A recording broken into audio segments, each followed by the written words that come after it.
Bienvenidos al podcast TechOp 503 de Noticias El Salvador SV.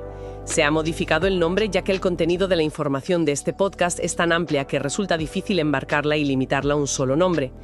El propósito es expandir los estándares que ya están disponibles en el podcast sin disminuir la calidad, sino expandir más y más sus posibilidades. En este espacio de conversación y reflexión exploramos juntos temas de actualidad del Salvador y el mundo. Puedes colaborar con este proyecto vía PayPal, BroUp y en los links que encontrarás en la descripción. Búscanos en tu plataforma favorita, en Spotify, Amazon Music, Apple Podcast, TuneIn Radio. Estamos en casi todas las plataformas como TechOp 503 de Noticias El Salvador SV. Gracias totales. Bueno, pues bienvenidos. Hoy es lunes 29 de diciembre de 2025 y, tenemos sobre la mesa un conjunto de noticias que de entrada parecen no tener nada que ver unas con otras. Para nada.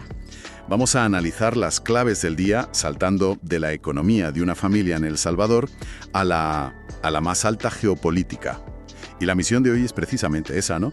Ver qué hilos invisibles pueden conectar las decisiones que se toman, no sé, en un despacho en Florida, con las oportunidades reales de una familia en San Salvador. Pues el hilo conductor, si me apuras, es la tensión. ¿La tensión? Sí, la tensión entre realidades que parece que van en direcciones totalmente opuestas. Los informes que tenemos hoy nos hablan de un tira y afloja constante, entre el dinero que llega de fuera y las deudas que crecen dentro, o entre las maniobras militares que buscan intimidar. Y los apretones de manos que buscan la paz. Justo. Es un día de contrastes muy marcados. Empecemos entonces por El Salvador, si te parece, porque hay una cifra en los económicos que es, de verdad, para darle una vuelta. Adelante. Se habla de que las remesas, el dinero que envían los emigrantes, han conseguido sacar de la pobreza a más de 369.000 personas. O sea, es una cifra que tela. Y detrás de cada dólar hay una historia de sacrificio personal enorme. Has dado en el clavo. Y esa cifra es solo la punta del iceberg. Si rascas un poco, lo que ves es que solo un 3,5% de las familias que reciben este dinero están en pobreza extrema. Funciona como un colchón social, entonces. Totalmente, un colchón potentísimo. Ahora bien, un editorial muy interesante que hemos revisado plantea la pregunta del millón. ¿Es sostenible este modelo? Dice que las remesas son, y cito, un alivio real, pero que el gran reto del país no es gestionar esa dependencia, sino superarla. O sea, que irse del país sea una opción. Exacto, una opción vital, no la única salida que te queda. Claro, es que esa es la cuestión de fondo. Se está construyendo una economía interna que sea lo bastante fuerte. Mira, veo otro dato que podría apuntar en esa dirección. Las ventas de café. Ajá.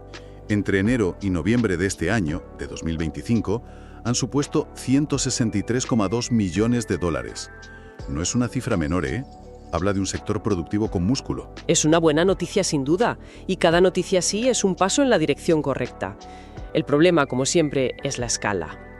Para entender el panorama completo, hay que poner esa cifra al lado de otra que, la verdad, asusta un poco. ¿Cuál? La deuda de pensiones del país. A noviembre de 2025, superaba los 11.241 millones de dólares. Vaya. Y para que se entienda, 11.241 millones no es solo un número en un balance, es una hipoteca sobre el futuro de cada joven trabajador. Es una sombra que se proyecta sobre cada buena noticia como la del café. Es una cantidad abrumadora. ¿Y de dónde sale una deuda tan masiva? ¿Es mala gestión, un tema demográfico, un poco de todo? Es una mezcla de factores, como suele ocurrir. Hay un componente demográfico, claro, con una población que envejece, y luego un componente estructural de un sistema que durante años ha acumulado promesas que ahora son muy difíciles de pagar. Para ponerlo en perspectiva. Pues mira, para que nos hagamos una idea, esa deuda representa más del 30% del Producto Interior Bruto del país. ¿Un tercio del PIB? Es un lastre gigantesco.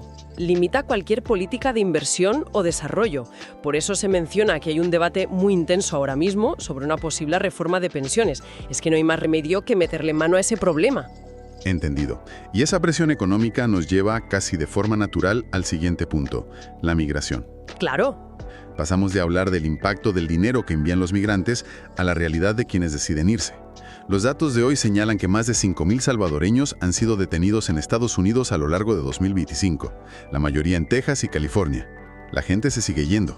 Y aquí es donde la historia se retuerce hasta formar una paradoja, fascinante. Porque si uno se pregunta por qué se van, la respuesta ya no es tan obvia como antes. ¿A qué te refieres? A que, a pesar de esta asfixia económica de la que hablamos, la situación de la seguridad en El Salvador ha mejorado de una forma que los informes no dudan en calificar de espectacular. Y este choque entre la economía y la seguridad es la clave para entenderlo todo. A ver, dame los datos concretos de esa mejora, porque son importantes para entender bien el contraste. Pues mira, en lo que va de diciembre se han contabilizado 24 días con 0 homicidios. Cero. Y por si fuera poco, se ha cumplido otro año seguido sin asesinatos de estudiantes. Son indicadores de una pacificación social muy potente, algo que hace una década habría sonado a ciencia ficción, vamos. Pero eso me genera una duda. Históricamente, la narrativa siempre ha sido que la violencia de las maras era el principal motor de la migración en El Salvador. Así es. ¿Estamos diciendo que ese motor se ha agripado por completo y lo ha reemplazado el económico? ¿O es que el económico ahora hace mucho más ruido? Es una pregunta excelente. Yo diría que el motor de la violencia no es que se haya agripado, es que directamente lo han sacado del coche. Pero el coche sigue teniendo otro motor, el económico, que ahora ruge más fuerte que nunca. La paradoja es... Es brutalmente simple. El país es más seguro, pero los bolsillos siguen vacíos. Y para muchas familias, un bolsillo vacío es un motivo más poderoso para emigrar que el antiguo miedo a la violencia. La seguridad ya no es el principal producto de exportación de personas. Ahora es la falta de oportunidades. Es una dualidad que me parece increíble. Es como ganar la guerra en la calle... pero seguir perdiendo la batalla en la cocina de casa. Justo. Un panorama complejo. Y hablando de complejidad, si te parece, damos el salto ya al escenario global, que hoy también viene cargadito. Estás escuchando Tech Up 503, de Noticias El Salvador SV.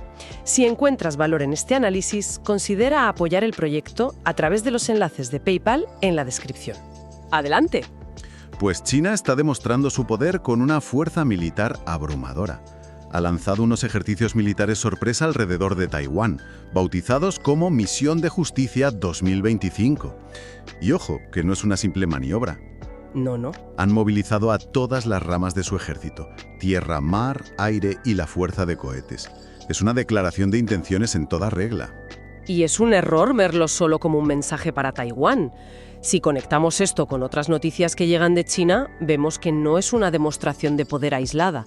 Es parte de una estrategia multidimensional. Multidimensional. Sí, no es solo poder militar, es poder económico, tecnológico e industrial, todo proyectado al mismo tiempo y en todas las direcciones. Dame ejemplos para que se entienda bien. Mayor vendedor de vehículos eléctricos del mundo. Que no es poco. En paralelo, se informa de que su industria de inteligencia artificial ya mueve más de 1 billón de yuanes. Y para rematar, anuncian avances récord en su tecnología de levitación magnética, con trenes que alcanzan los 800 km por hora en pruebas. ¿Ves el patrón? Sí, lo veo perfectamente.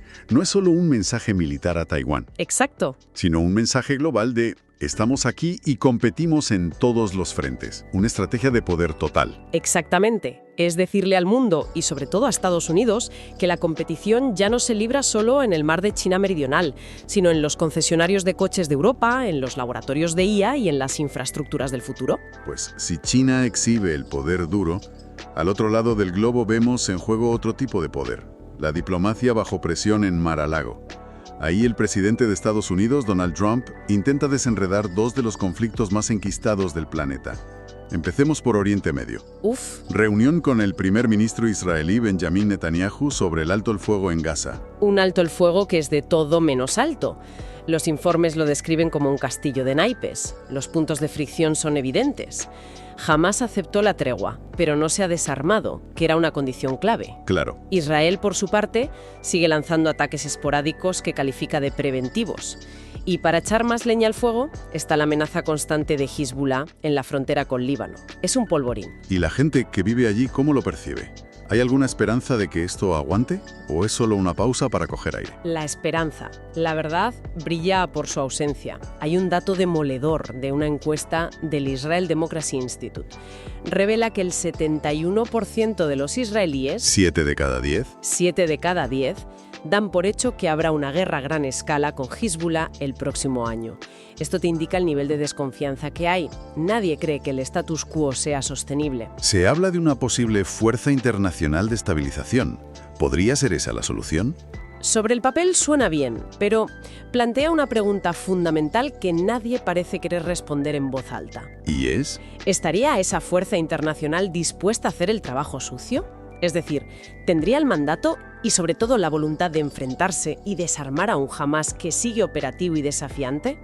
¿O sería, como tantas otras veces, una fuerza de interposición que solo sirve para congelar el conflicto? Es el nudo gordiano de todo este asunto. Un nudo gordiano, desde luego. Y la actividad diplomática en Mar-a-Lago no termina ahí. El otro gran frente es Ucrania. ¿Sí? Ha habido una reunión entre Trump y el presidente ucraniano Volodymyr Zelensky y los titulares que han salido son como mínimo llamativos. Llamativos es un buen adjetivo, sí. Se habla de un acuerdo del 90% sobre un plan de paz de 20 puntos. Y más sorprendente aún, de un acuerdo del 100% en cuanto a garantías de seguridad para Ucrania. ¿100%? 100%. Trump incluso ha llegado a ofrecerse para dar un discurso en el Parlamento ucraniano. A primera vista, parece un avance diplomático gigantesco. Parece, sí, pero casi a la vez llega un comunicado del Kremlin. El presidente ruso, Vladimir Putin, dice que está considerando poner fin al conflicto. ¿Suena bien? Suena bien, pero la frase tiene una segunda parte que lo cambia todo. Añade que lo hará siempre, en el contexto del logro de nuestros objetivos. Y esa coletilla es la clave de bóveda de todo. Es un jarro de agua fría diplomático. ¿Tienes a las partes hablando de paz? Sí, pero es que cada una lo hace con su propio diccionario. Entonces, si entiendo bien, tenemos por un lado titulares muy positivos sobre un acuerdo del 90% y por otro, la declaración de Putin que básicamente dice: negociamos pero en mis términos. ¿No es esto una contradicción insalvable o es la coreografía habitual de estas negociaciones? Es la coreografía habitual, pero que sea habitual no le quita lo peligroso. La declaración de Putin es un recordatorio brutal de que, aunque se sienten a la mesa, los objetivos estratégicos de Rusia no han variado ni un ápice. El logro de nuestros objetivos es una frase lo suficientemente ambigua como para incluir cualquier cosa. Desde el control del Donbass a la neutralidad permanente de Ucrania, lo que sea. Así que sí, se está negociando, pero las posiciones de partida siguen estando a años luz. Es un diálogo de sordos, televisado. Dando un paso atrás para ver la foto completa del día, la palabra que me viene a la mente es espejismo. Es buena. En El Salvador, el espejismo de una economía que mejora por las remesas, pero que esconde una deuda estructural monstruosa. Y el espejismo de una paz social que convive con la necesidad de emigrar. Y ese patrón se clona a escala planetaria.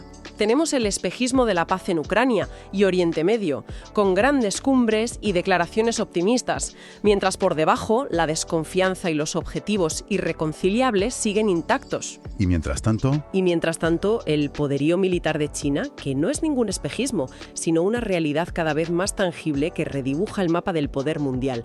Es el juego del músculo y la diplomacia, y hoy parece que el músculo habla más alto. Lo que nos deja con una reflexión final, una que intenta atar los cabos sueltos entre estos dos mundos, ¿no? Los informes de hoy nos dibujan dos realidades que avanzan en paralelo y a velocidades muy distintas. Por un lado, la lucha diaria, tangible, de la gente por salir adelante. El mundo a ras de suelo. Eso es, montando un pequeño negocio de café, trabajando la tierra o tomando la decisión durísima de emigrar. Y por otro, las grandes partidas de ajedrez geopolítico, movimientos estratégicos, negociaciones en residencias de lujo, demostraciones de fuerza que parecen de película. Es el mundo a 10.000 metros de altura. Y la pregunta que queda flotando es ¿en qué punto exacto y de qué manera las decisiones tomadas en un lugar como Mar-a-Lago o en los centros de poder de Pekín acaban por definir, por ampliar o, por el contrario, por limitar las opciones reales que tiene esa familia en San Salvador para llegar a fin de mes? Encontrar esa conexión es quizás la clave para entender de verdad el mundo en que vivimos. Gracias por habernos acompañado en TCAP 503 de Noticias El Salvador SV. Recuerden que pueden apoyarnos vía PayPal y seguirnos en su plataforma de audio preferida. Hasta la próxima.